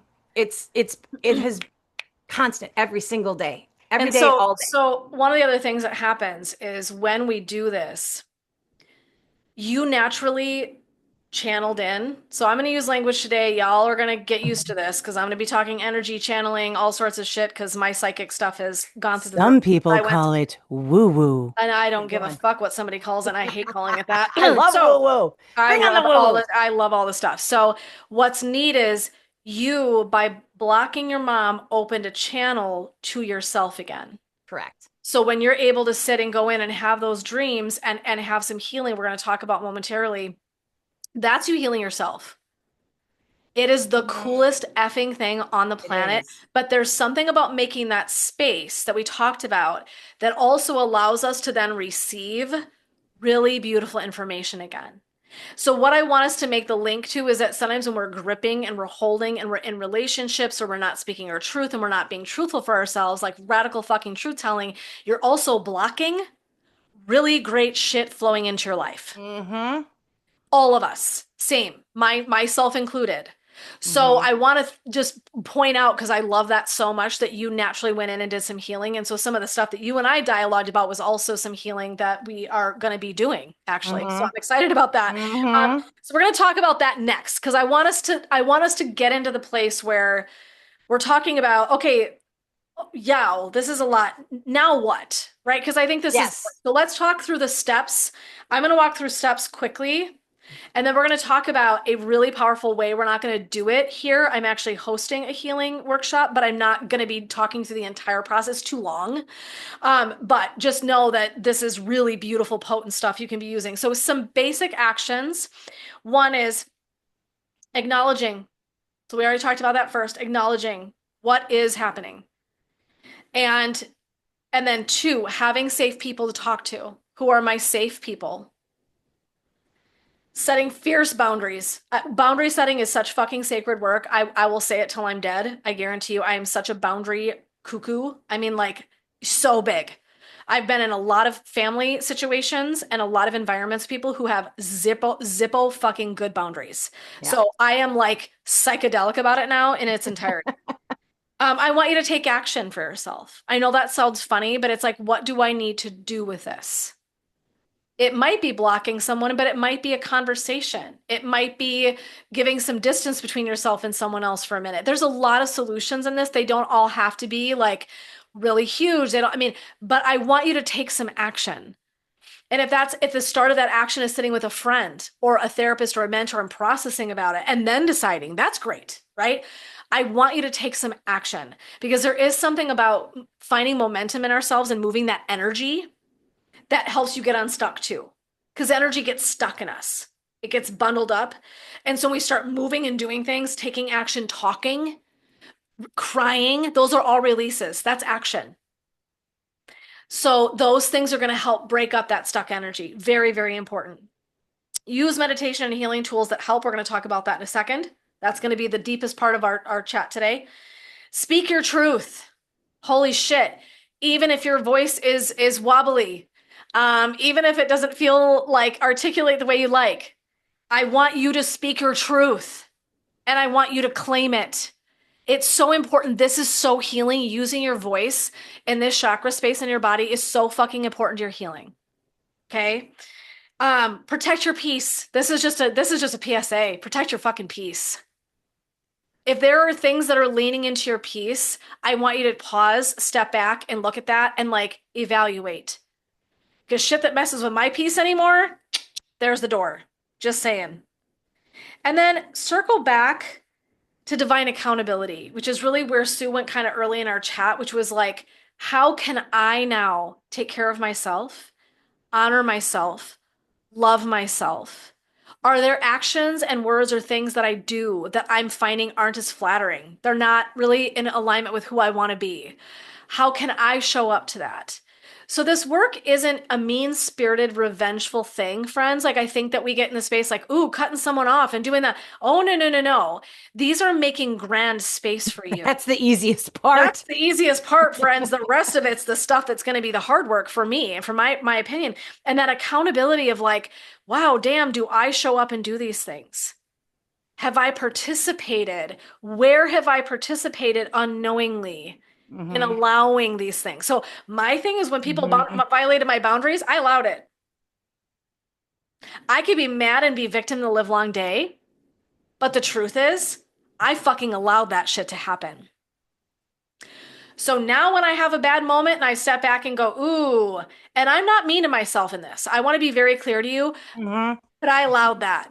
Mm. So I'm accountable to that. That's So not explain done. that. Yes. So to me, I think when I look back at places, sorry everyone, if you're watching me right now, I have like a hair hanging down the middle of my eye that's making me lose my gourd and I can't get it out. So that's not going to happen until we're off of our call. But anyway, here we are.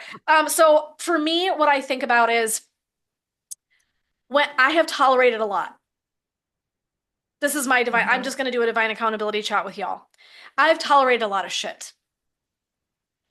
I wanted to be graceful. I wanted to be liked. I have stood by and probably watched some things unfold for people in their lives that I did not agree with, and I wasn't as vocal as I wish I had been. I have had people say random things to me that I have not said, that is not okay. That makes me Mm-hmm. uncomfortable. Mm-hmm. So for me, I think my grand awakening has been about I can point the finger all day long. And many of us in the beginning of our healing journey will do that. We're pointing fingers and we're pissed off and we're, you wronged me, you wronged me, you did this, you did this. And I Right. invite you, that's fine. Give yourself a minute, be there. And then I'm going to tell you, and how are you a part of that? Mm-hmm. So, and I know that's, oof, that's like a sucker punch because for those people that haven't done a lot of their healing stuff yet, that probably felt like I was such a dick. I receive that. I'm telling you with all the love in my fucking heart as a healer, this is a big part of your journey because people don't make us do shit, friends. Right. We decide to do things. So there is a very different idea if I think about myself and I go, okay, how did I lean into that? How did I not protect myself? Mm-hmm. I didn't listen to my intuition.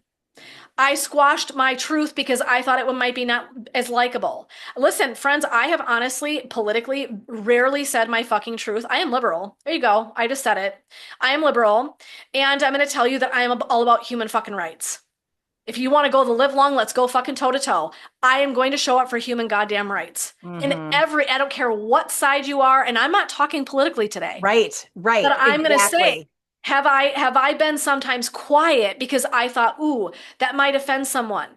Ooh, that okay, but that's fine because every single time I did that, I took a fucking bite out of my soul, not theirs. Mm-hmm. I wasn't serving me. So now I don't get to look at all those people that are uninformed and don't understand and didn't respect my fucking boundaries because I didn't demand it. Right. Right. So I have had to really dial in that victim energy. And like when I feel like stuff has happened to me, and have things happen to me, of course, and things have happened to all of us. Of course. And also, sometimes when we're younger, I understand that's a different thing because we don't have the skills, the tools, and the resources available to us. But Mhm. as a fucking grown ass adult, I'm gonna call you out. I'm sorry. You have a choice now. You Right. might not have had a choice then, you have a fucking choice now. So to me, that's where your biggest growth happens. It's the setting the limits, giving yourself this space, and then it's going, okay, how did I lean into this? What was my responsibility? Mm-hmm. And so for me, now I am like fiercely protective of my clientele because I've not always protected my energy and I've learned big lessons. So now I'm on fucking fire. So to me, I know I had this big wake up of like, wow, I didn't respect my own self. Mm. And I perceived other people taking chunks out of me. People didn't take chunks out of me. I let it. Yeah. I let it happen. Now, was I always prepared with the resources? No. Okay. So I can say this lovingly to myself, friends, because I do have a different relationship with myself at this point in my life. I love myself. I fully love myself. Am I proud of every single thing I've ever done? No.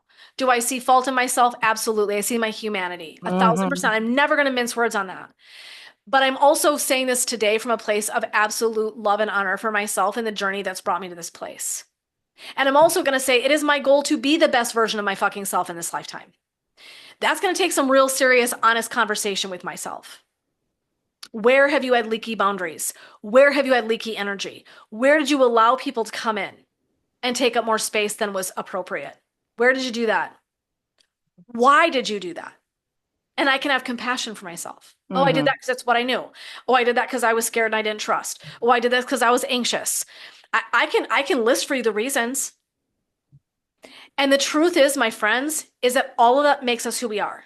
Right. You are not the light without the dark. You don't get none of us. And listen, I am a fan of the light. Ask anybody that's around me. One of my very best friends, Rachel, God bless her. I love and honor her so much because she's willing to go into the dark, man. She is not afraid. Mm-hmm. That is, I am like learning from her. Like, thank you for being my guide into how to be more comfortable and confident in our dark. We're imperfect. Mm-hmm. So I have to watch myself. Where might I show up a little bit like some of the things that happened in my childhood that I didn't like with my mom? Where do I lean back? Where do I go? What's my anger about? What's the rage about? Are you handling it appropriately? You can be mad, you can be ragey. Fuck yeah. Are you handling it well? Is it oozing out on everybody you meet right now because you're in a fucking way? Are you in a season and now all of a sudden it's you're Right. barfing it up all over every person you meet? Okay, that's my problem. It's my Right. accountability. It's my divine work here. So this is, I mean, this is just a really big passion of mine is the growth that I see in my clientele when I'm working with them, and I saw the same thing in therapy, is the moment someone steps into accountability. Stop pointing fingers. Mm-hmm. We can do Mm-hmm. that. I give everybody a season because we need it. Get that Right. all out. Get it all out and then heal, do some work and then take that gigantic step back and go, what was my role in that? Yeah. Because as long as you also won't take responsibility, you're going to be blocked from growth. Mm-hmm. Every single thing you want to do relies on your accountability to yourself and the world you're living in. What were you going to say? Because you're not resolving anything by doing that. You're Hmm. turning it into a them versus me, As and long that's it. as long as you And are a that's victim, it. you will not heal. As Correct. long as you are in victim energy, you will not heal yourself. I'm going to tell you Correct. right now.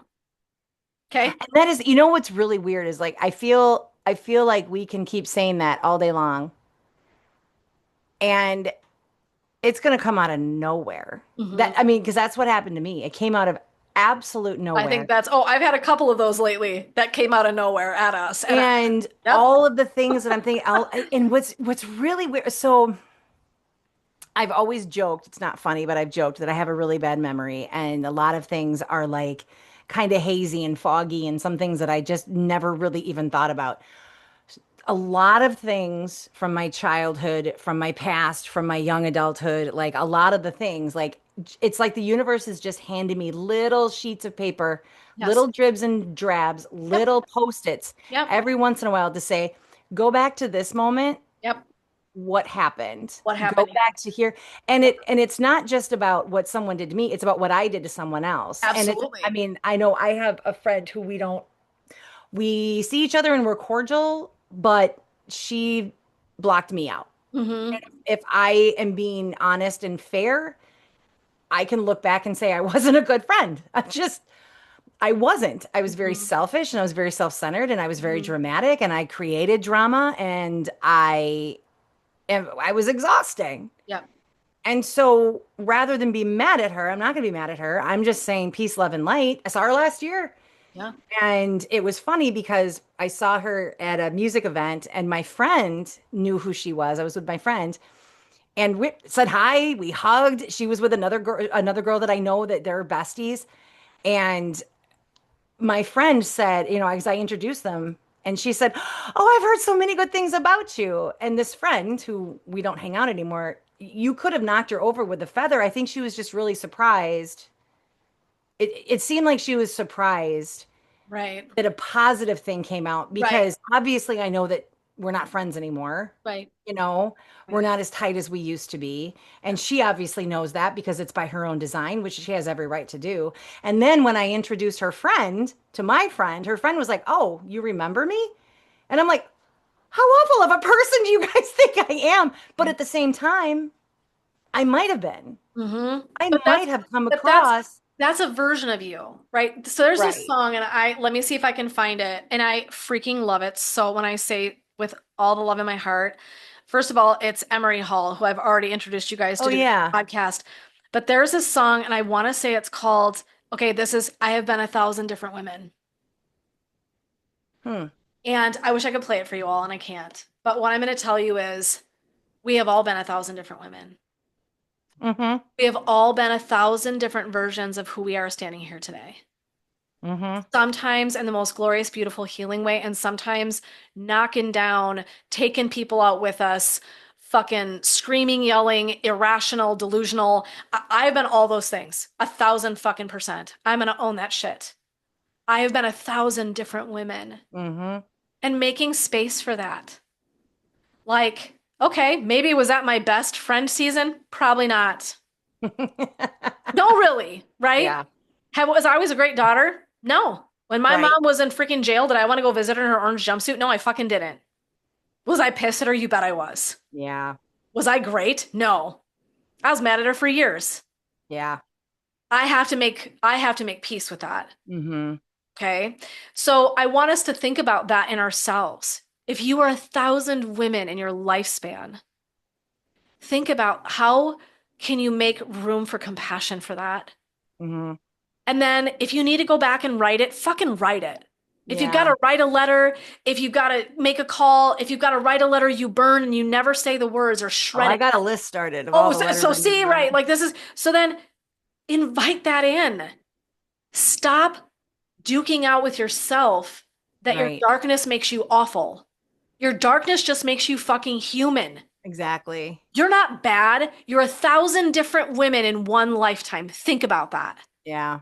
Okay? Well said. Yep. So I just want to invite, so go check out that song, Do Yourself a Fucking Yeah, Solid. I wrote it. Yeah. It's epic. But like, make space. Okay, let's talk about healing. Because I want us to dial into like those are the actions. We gave you the action steps. So we talked about meditation, and I want to get at this a little bit. And we can't talk through the whole process because it's too much. But upon hearing Sue go through this, I realized how many women I work with, and I've been there too, that have deep work that they need to do, sometimes with people who aren't ready or still here, or right, but we know there's a big part of us that needs to heal something. So one of the most powerful things that you can actually do is twofold. And one is trying to connect with someone's highest self.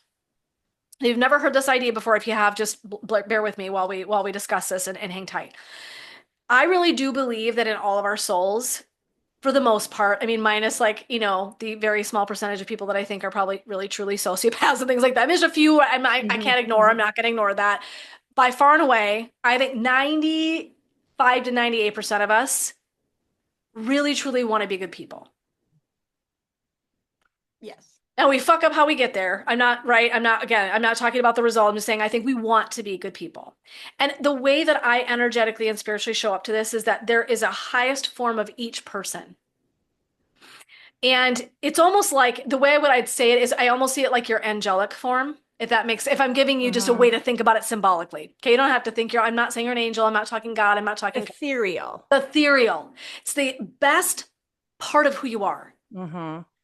And the best part of who you are can actually have really, really powerful conversations with the best part of someone else. Hmm. I love that. And so sometimes it looks like I have had really beautiful dialogues where I'm in journey or meditation and I'm sitting across from myself and I'm sitting across from my highest self, or I'm sitting across from myself that was a child. I too, like Sue, have done a lot of work where I had to go back and work with my child, my children Hmm. selves. So I would have my teen and adult selves rocking and holding. That was really scary. That Hmm. was really awful. It's okay to cry. It's okay to be mad. Do you need to draw that out? I mean, I have had tables where I have my child self sitting around and they're drawing and they're coloring and they're crying and some are running around the room and they're laughing and they're blowing bubbles and like so there's all these women and they all show up. And there's something about being open to understanding that in our humanity, you guys, we get fucked up. Yeah. I had a reading after my mom passed away, and this is where I'm gonna share this story because I think it's exactly where we're getting to. And the healer said, your mom wants to apologize because she knows that a lot of shit happened when she was alive and she couldn't mom you the way Hmm. she wanted. She wanted to be better. And because of the things of life piling on her, in her humanity, she couldn't. And now she can do it. Mm-hmm. And what was so neat was I felt that. Like I felt my mom around me all the time. Like buying my house, I heard her voice. This is the one. Just like she was standing next to me. This is the one. There have been so many beautiful moments where mom showed up and I'm like, she's with me all the fucking time now. Mm-hmm. That is my mom's highest self. We all have that. And so beautiful on the other side of the veil from what we can see. She was able to say and recognize and own accountability, divine accountability. I could Mm-hmm. not do what I wanted to do for you when I was there. So we can have really powerful conversations with those really ethereal, best forms of who we are that aren't burdened, are the parts of our souls that aren't burdened by the bullshit. It hasn't gotten in. And so to me, it's talking to your child self. It's talking to your teen self. It's talking adult self to adult self. And what we can do is practice this beauty of recognizing that, like, all of us have this access to these highest self forms of who we are. So for Sue and I, we talked and I said, could you sit down with your mom in meditation? And there's a journey that I walk people through that's specific. Could you sit down with her and could you dialogue about this? Mm-hmm. Her highest self and your highest self without all the bullshit, without all the, right, the in the moments and the quirky behaviors we've got and the way that we don't necessarily listen well or we want to interrupt each other and we want to like defend ourselves. All that's gone. All that's gone. There's no place for it because at this table, the only forms that show up are the most beautiful parts of your soul. Here's what your soul will never do. This is how you know you're in highest self mode or not. Your highest self will never fucking insult you. Mm-hmm. Your highest self is never going in the mirror and going, your arms are too big. Boy, Boy, you look fat in that. How come you're so stupid? How could you have missed that? Your highest self never fucking talks to you that way. mm-mm. Ever. Your highest self is absolutely purest love and light only. It is the form of you that says, you gave it your best. We're still figuring this out. Mm-hmm. That was so painful.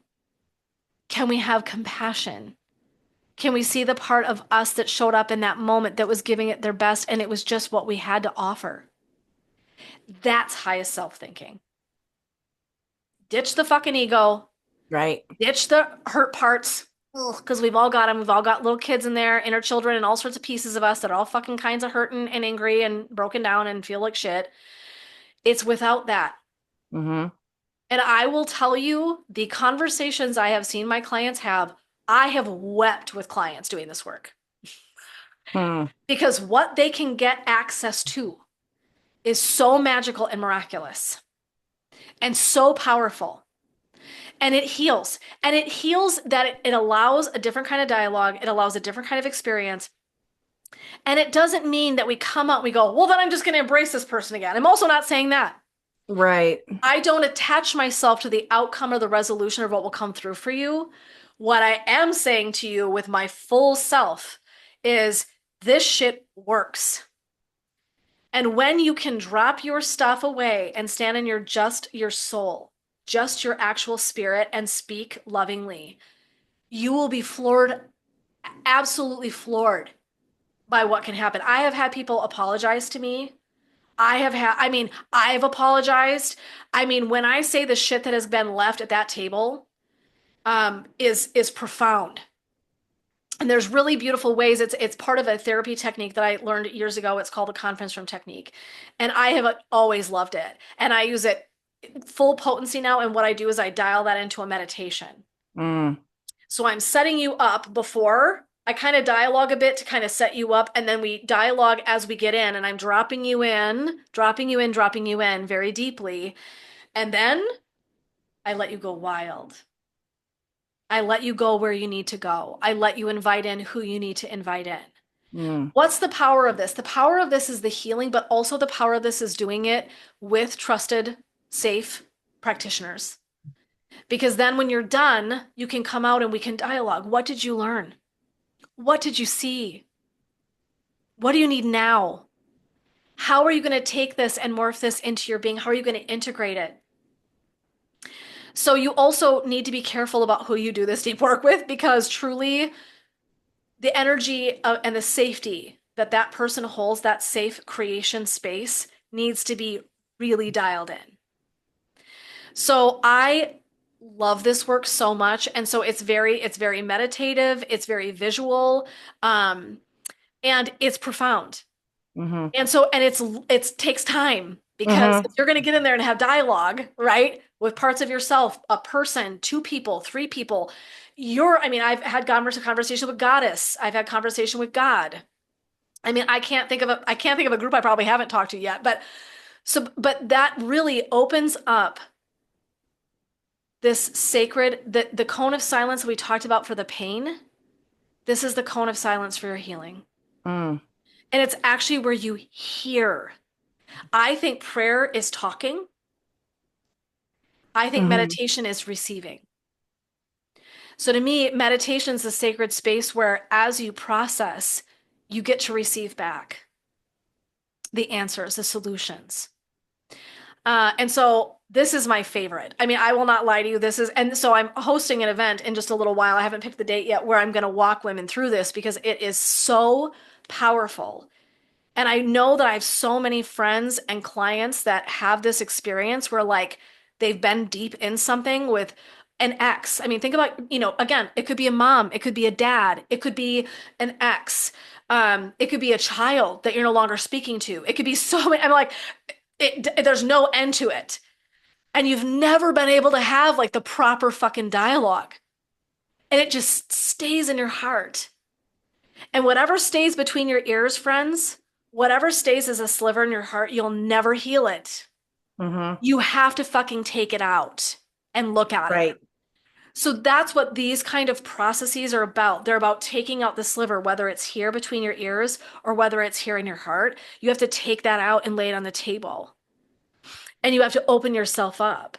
And then your highest self also has to take accountability, right? Like maybe you're in there and you're like, well, I thought you were going to apologize to me and you're going to, but also I fucking owe you an apology. Right. Right?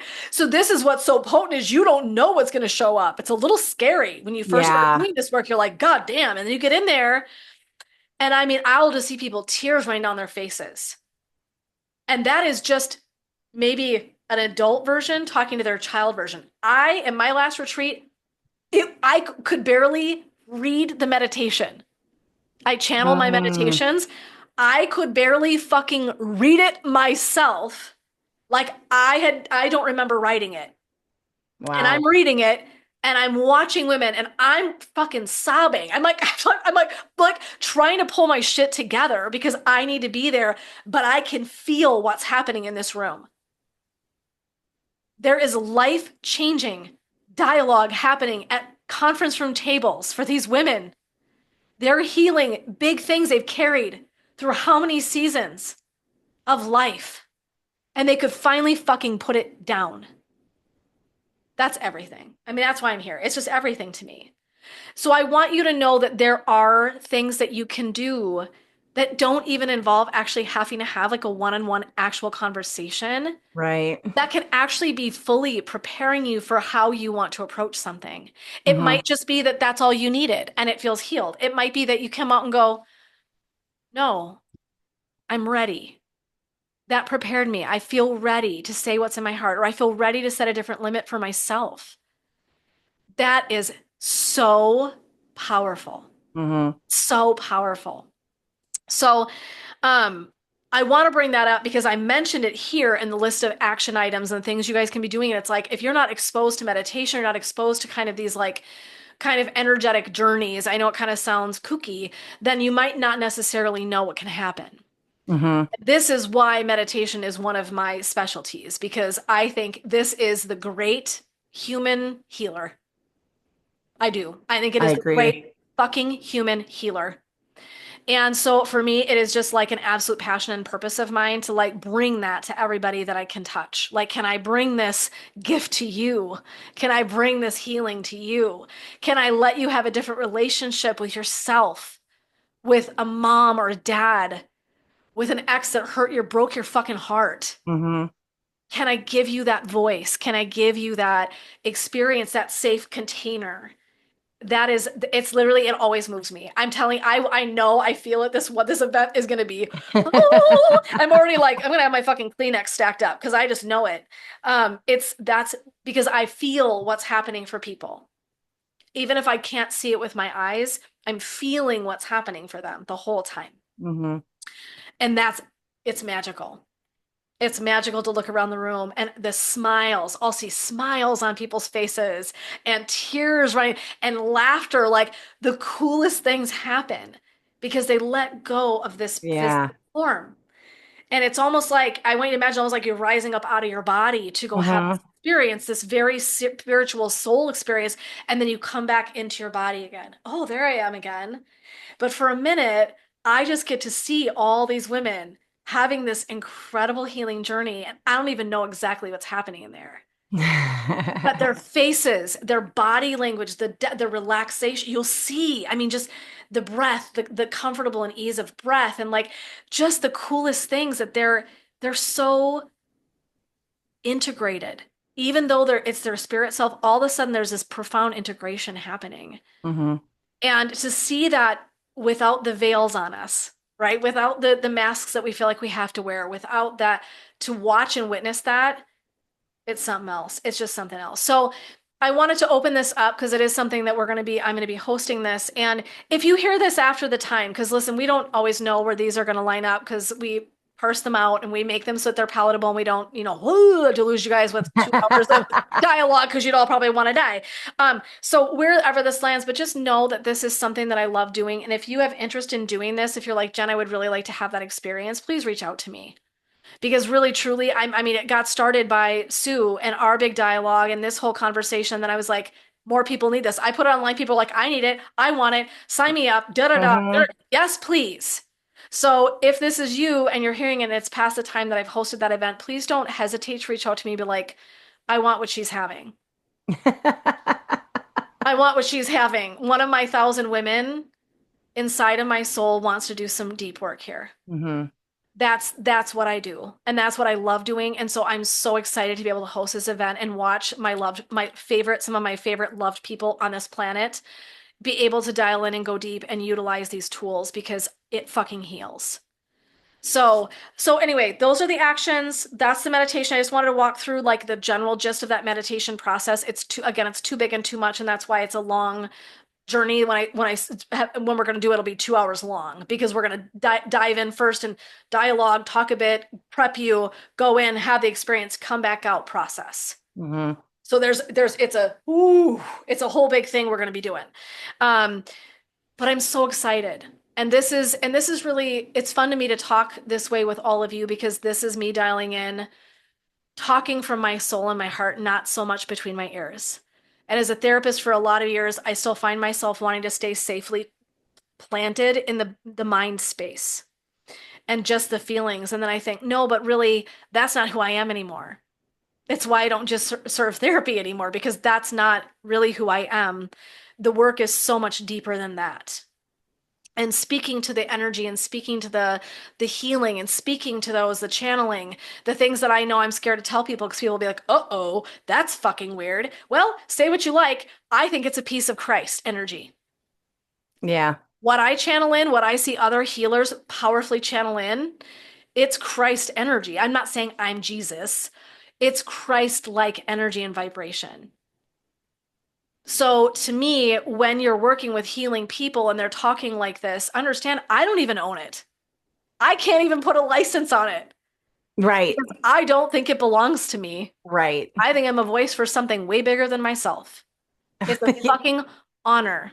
we all are. Yes, So many of us are doing absolutely. it wrong. Oh, and no, I think so many of us don't know. And I think so many people Yeah. are healers and don't recognize that and don't lean in, which is why I'm talking more about it with this language, because I want to call them all in.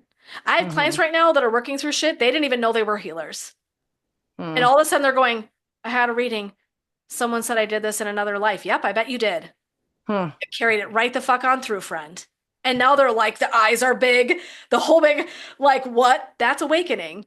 Yep, you're a fucking powerhouse. And you Yeah. probably didn't know. So it isn't just me, right? I think so many of us have healing capacities and so many of us have psychic abilities. Mm-hmm. And we dim it and we push it down because it sounds weird or someone will think we're fucking weird. That was me. People will think I'm Or fucking it's crazy. scary. It's scary. It's Sometimes it is scary. scary. Some psychic abilities don't necessarily feel juicy and light and lovely. I'm really blessed that Yeah. mine are what they are. Maybe that's why mine are what they are. But I want you to know, you too. If you're listening to this and you're like, I think I have a healer in me, you probably do. Mm-hmm. And I hope you'll harness that because women, we need this. We need this. So I welcome that. And so again, reach out to me, ask questions. I love this kind of shit. This is some of my favorite dialogue on the planet. It's a lot of the work I'm doing with my clients now is very dialed into spiritual work and how they're growing and what they're learning about themselves. So the thing I want to say to you all is as we kind of wrap up, and I'm going to give the floor to Sue again, so you can prepare any final thoughts you have in your brain before I say this final piece. I'm doing a retreat in the fall, and it's called Reclaim Your Fire, See Your Sacred. And I morph with the name like 25 times because I'm a nerd that way and I love words and I'm very wordy and I want it to be very meaningful. And one of the things we talked about a lot today was the 1,000 parts of who we are. And the reason I'm doing this retreat, this next one, that's so powerful to me is that it's showing you how to have a relationship with yourself. That's part of this awakening and this awareness is developing a relationship with yourself. Mm-hmm. So to me, like I could bring you to a retreat in the fall and I could teach you how to have a better relationship with other people. But I bet you've already heard a lot of shit about that. I bet Yeah. you read the books, you've listened to the fucking podcasts, you've listened to Mel Robbins, you've listened to Rachel Hollis, you've done the things, right? You've dialed it in. Maybe music that inspires you. You've, maybe done some therapy, some mentoring. But I'm just going to tell you, friends, the singular most importance you can have, the most important relationship you ever have in your life is actually the one Mm-hmm. with you. Mm-hmm. Because everything that's brilliant comes from you. So this retreat is about doing this kind of work. It's addressing the 1,000 versions of you and bringing them all to the table. And it's developing boundaries for you. It's developing mindset for you. So all the shit we turn outward and we learn to do for everybody else because it's how we're conditioned, Mm-hmm. we're going to do it for us. So I just want to throw it out there that whether you ever attend a retreat of mine or not, that's, I mean, here and there, but just understanding that that relationship with yourself is every single fucking thing. And if you have to claw your way to that shit, claw your way to it. Mm-hmm. Because you will stand in your power and you will deliver your message and you will be who you were meant to be by dialing into yourself. It's Mm-hmm. not selfish, it's not self centered, it's not shitty. It is absolutely the one thing we all should be doing from the moment we're born. And no one teaches it. No one. So I want to be the loud fucking mission voice. This is my platform to tell you I want you to learn how to love yourself so fucking fiercely that when the world is on fire, you're not looking outward. Mm-hmm.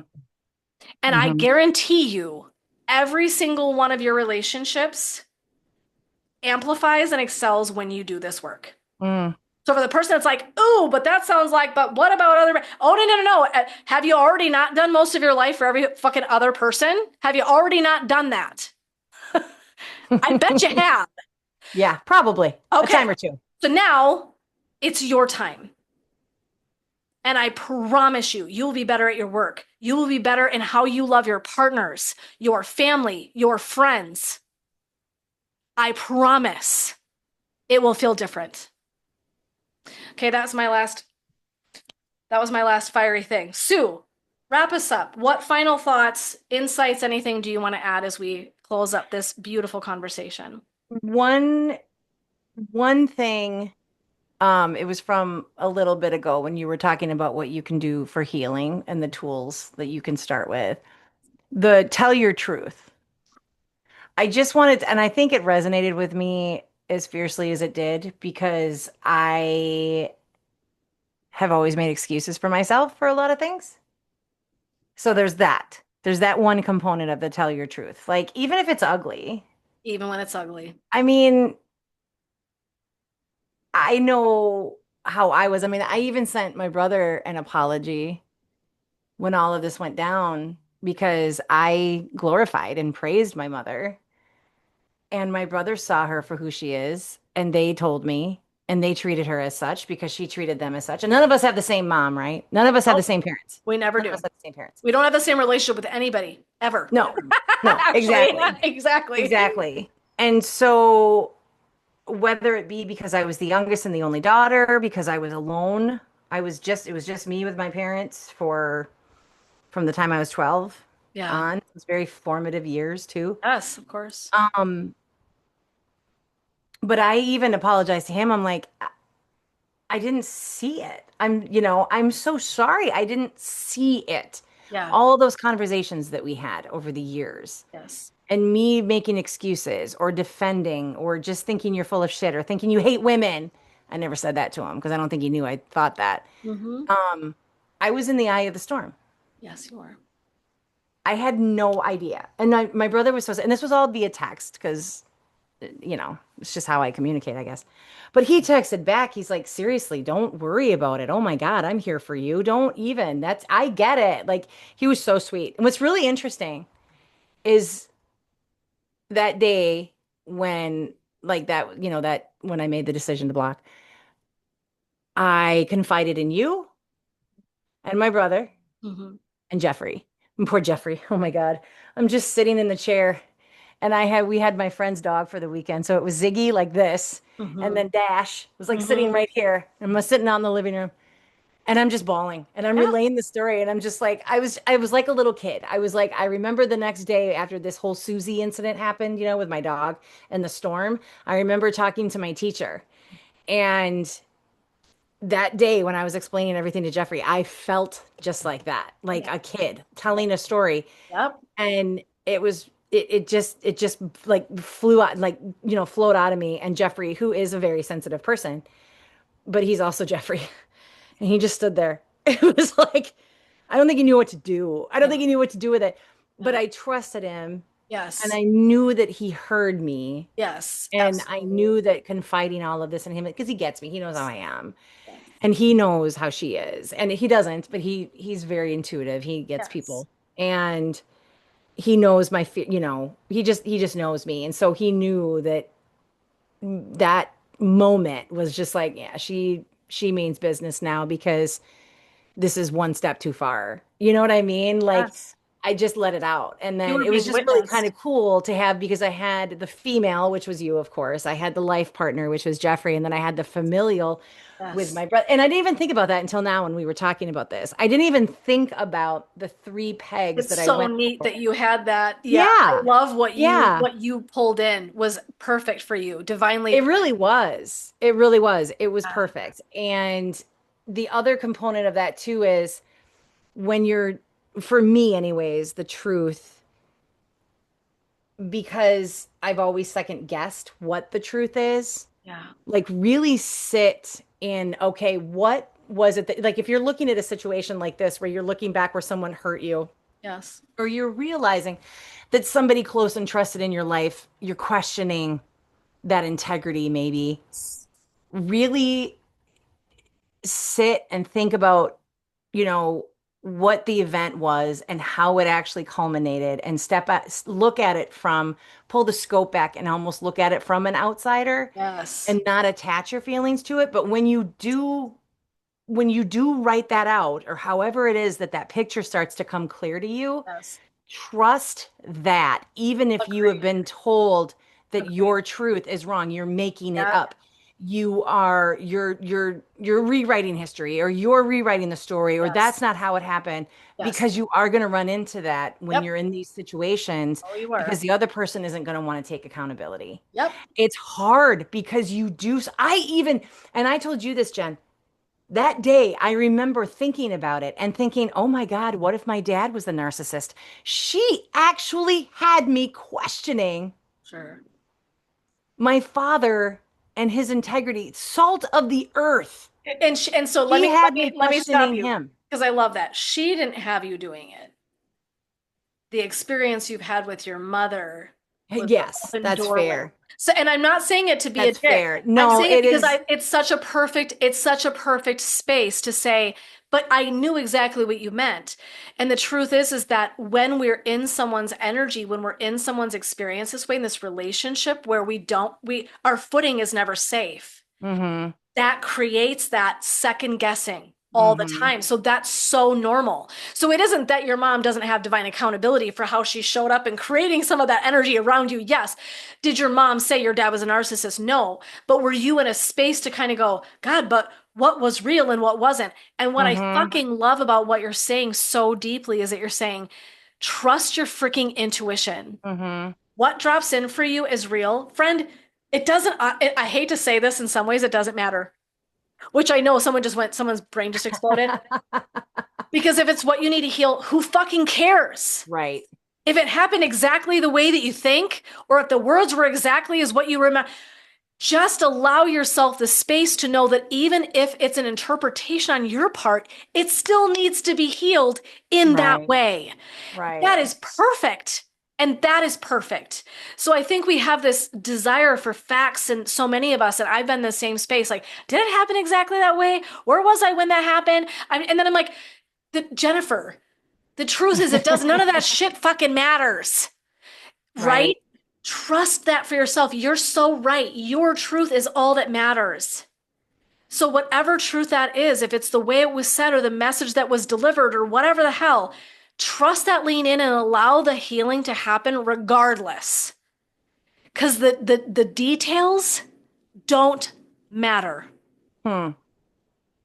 We think they do. That's human, that's ego. And Right. it's We not always have ego to have a shitty arrogance, it's ego, it's the brain wanting to tell us how things are. No, no, no, no, no, no, no, no, no, no. The healing can happen regardless of all the specifics, my friends. mm-hmm. Right? So when you go in and go, wow, this was a powerful experience. When I'm in my mom's energy, I lean into that and I can then interpret my reality according to something that really isn't footed in reality. That knowledge is everything. And then you go, look it. I even had the belief that maybe my dad was a narcissist in this. Mm-hmm. That's how deep this healing, this wound, this energy that I need to go in and deal with is. Mm-hmm. Because I know that's not true. I know in Right. my heart that's not true. And Right. you would say that. I know in my heart my dad was not. Right. You know that. That's what you listen to. The Right. details don't matter.